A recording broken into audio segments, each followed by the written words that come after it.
Canada, a country once known for its peace and politeness. But lately, the headlines are telling a much darker story. Gang wars erupting on our streets, chilling double murders in quiet towns, and landmark courtroom battles that are rewriting the very definition of justice in this country. Welcome to Canada's new wave of crime.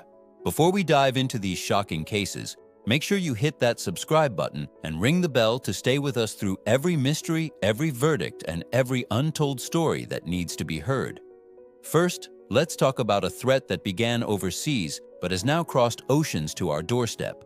The Bishnoi Gang, one of India's most feared criminal organizations, has officially made its mark on Canadian soil.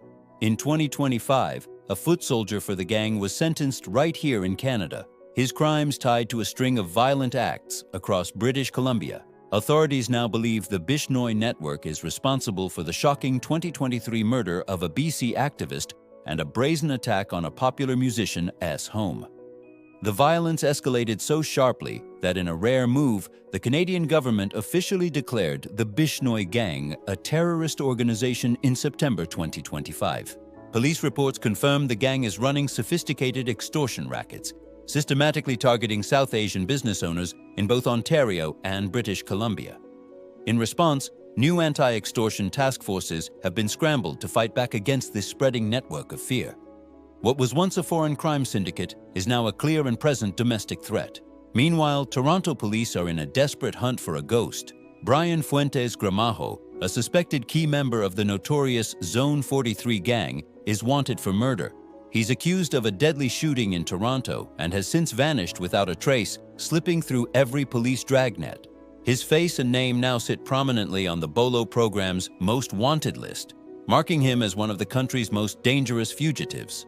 The Zone 43 gang itself is infamous for its extreme violence, its deep roots in drug trafficking, and its brutal retaliation hits across Ontario. Police are issuing stark warnings. This gang is heavily armed and dangerously unpredictable. As the days turn into agonizing months, the question on everyone's mind is, where is Brian Fuentes hiding? And how long will it be before Zone 43 strikes again? From the busy streets of Toronto, we travel to Welland, Ontario, a quiet community absolutely shattered by an unthinkable tragedy. Back in 2021, two young women were found dead, their lives cut short. The man accused of their murder is Christopher Lucas. Now, in 2025, his high-profile murder trial is finally underway, expected to last 9 long and grueling weeks. The Crown's entire case rests on damning DNA evidence and the chilling, calculated behavior Lucas allegedly displayed in the aftermath of the murders.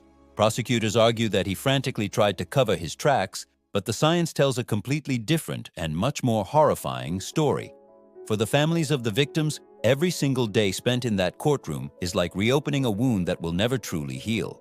This case has become a powerful symbol of the fight for justice in small-town Canada, a painful reminder that sometimes evil can hide in plain sight.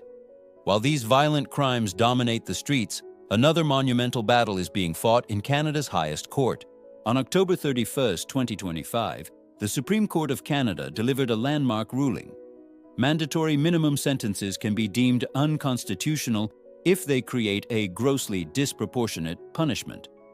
This game-changing decision came in the case of the Attorney General of Quebec versus Senna and was powerfully reaffirmed just days later in R.V. Ryu, released on November 7, 2025. So what does this mean in plain terms? It means judges now have the power to strike down rigid, one-size-fits-all punishments if they believe those sentences violate an individual's Charter of Rights.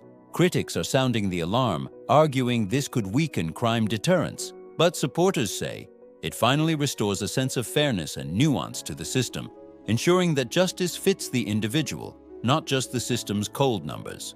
Either way, this is a decision that is set to change the face of Canadian criminal law forever. From the rise of international street gangs to the complex battles unfolding in our courtrooms, Canada stands at a critical crossroads. New criminal empires are taking root. The laws that govern us are being rewritten before our very eyes, and the very concept of justice is being tested like never before.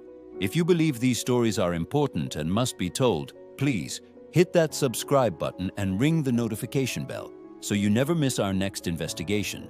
Now I want to hear from you. What do you think? Is Canada actually becoming more dangerous, or are we simply becoming more exposed to the darkness that was always there?